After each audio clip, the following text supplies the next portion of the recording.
先问小伙伴们一个问题：假如你可以看到你的未来，但是没办法改变未来，你看到你毕业、工作、结婚、生死，每天周而复始，在无意义的重复中跳不出来，直到离开这个世界，你会怎么办呢？下面3个选项，把你的选择打在公屏上：1. 自己先了结自己； 2. 放弃治疗，得过且过； 3. 偏不信邪，活出精彩。你可能会觉得选择1的人太偏激了。事实上，中国每年有25万人用这种方法结束无意义的人生，未遂的人更是高达200万人。选择2不失为一个佛系方法，因为绝大部分人的一生都是如此。既然这样，倒不如该打工打工，该干饭干饭，躺平就好。选择3是少数人对无意义的人生发起的奋力反击。生命没有意义，那就赋予其意义，自己做主，一定要活出精彩和价值。今天我们要聊的这本书也确实有点深奥。阿尔贝·加缪的《西西弗神话》是加缪在自己29岁时对人生意义的思索。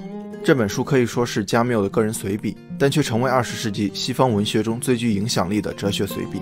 加缪作为荒诞哲学的代表人物，他的很多代表作品都脍炙人口，《局外人》《鼠疫》等都为我们所熟知。他也在1957年成为法国最年轻的诺贝尔文学奖获得者。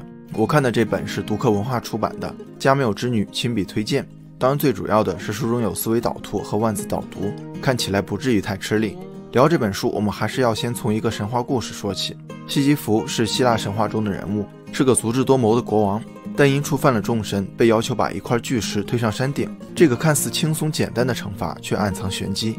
由于巨石太重了，每次未上山顶就又滚下山去，前功尽弃，于是他只能永无止境地重复着。诸神认为再也没有比进行这种无效无望的劳动更严厉的惩罚了。西西弗的生命就在这样重复无意义的劳作中慢慢消耗殆尽。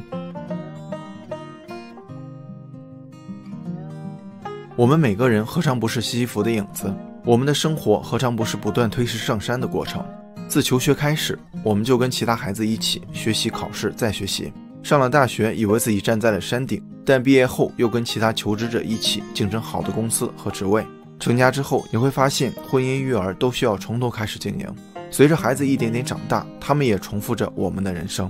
我们一次次走到某个阶段的终点，又一次次回到另一阶段的起点。一天、一年、一生都是如此。这一过程与西西弗所受的惩罚惊人的相似。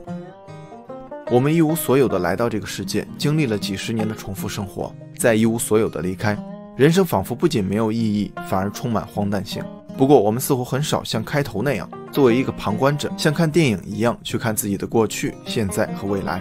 我们沉浸在这个游戏中，却没有向游戏的幕后黑手提出为什么的质疑。为什么18岁推着学业这块巨石上山？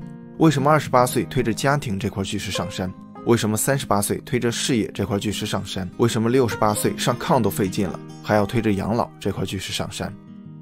西西弗神话在第1章就确定了人生无意义的荒诞性，也对这个无意义的游戏提出了质疑。但质疑之后呢？是继续起床上班、吃饭睡觉，还是像选项1那样了结了自己呢？当我们身在此山中的时候，不会觉得有问题。一旦发现了问题，而且无力改变时，焦虑、绝望就会随之而来。当然，如果仅仅发现了人生的荒诞这一现象，加缪就不会获得诺贝尔文学奖了。加缪说，确认生命的荒诞性绝不可能是一个终点，而恰恰是一个开始。书中探讨了荒诞与自杀这个哲学问题。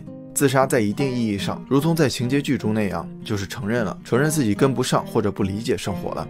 加缪提到的自杀有2层含义，一个就是我们了解的那样结束自己的生命，另一个是哲学式自杀。通俗点讲，就是把宗教信仰当作自己的精神寄托，而这2种方法无非是肉体上和精神上的逃避，这对明智的西西弗来说都不可取。那什么才是反击荒诞人生的正确姿势呢？诸神设定惩罚的目的，就是要看西西弗在无尽重复的劳作中迷茫、痛苦、绝望。每一次推动巨石紧绷的肌肉，每一次追赶巨石紧张的奔跑，每一次追寻希望而不得，空虚的内心都是诸神肆意发笑的点。但西西弗依然没有让他们得逞。推石上山当然没有意义，也无需去寻找意义，因为意义是自己创造出来的。西西弗创造的意义存在于他是踩下的每一个脚印，存在于努力洒下的每一滴汗水。推石上山这场搏斗本身便足以充实一颗人心。创造意义似乎不是一个新词，但第一次有这么深的感悟。人生这趟旅程，我们都在赶路，却很少有人去感受路。考上好大学，找到好工作，是对人生意义的探索，但如果没考上，没找到，人生就没有意义吗？这个过程，我们一直被非黑即白的思维禁锢，同时也用目标的完成度来衡量自己的努力程度。过于在意结果会让自己很累，没有达到山顶就落下的巨石，也会让你没有勇气去面对下一次上山的过程。如何让无意义的人生变得有意义？加缪提到了3个关键词：反抗、自由和激情。什么是反抗？你可能会说打碎巨石，但毁掉自己的使命其实是一种逃避的表现，所以也不可取。加缪提到，接受人生中的荒诞，与荒诞共存就是反抗。看似矛盾，但这是反抗众神最有效也是唯一的手段。逃不掉的宿命，用坦然的态度去接受，就是对荒诞人生最大的反抗。鼠疫的主人公李鄂日夜奔波，不辞辛劳地与疾病搏斗。他深知医学的力量有限，难以消除鼠疫，但他依然忠于职守，医治病人，控制鼠疫继续流行。这一过程如西西弗推石一样，坚忍专注，无所畏惧。为生命赋予何种意义是我们的自由。我们所理解的自由更多的是财富自由、时间自由。等我有钱了，我要炒掉老板，想去哪就去哪，想买啥就买啥。但我们在追寻财富自由的过程，也是被束缚的过程。而且我们都知道，人的欲望是无限的。你爬上山顶的那一刻，还会想要爬上下一座更高的山。所以，你真正能感受到自由的时候，并不是通过身外之物来衡量的。书中的自由是一种回归自身，摆脱所有身外之物的自由体验。人生拥有无限可能性，就看你如何去定义自己的人生自由了。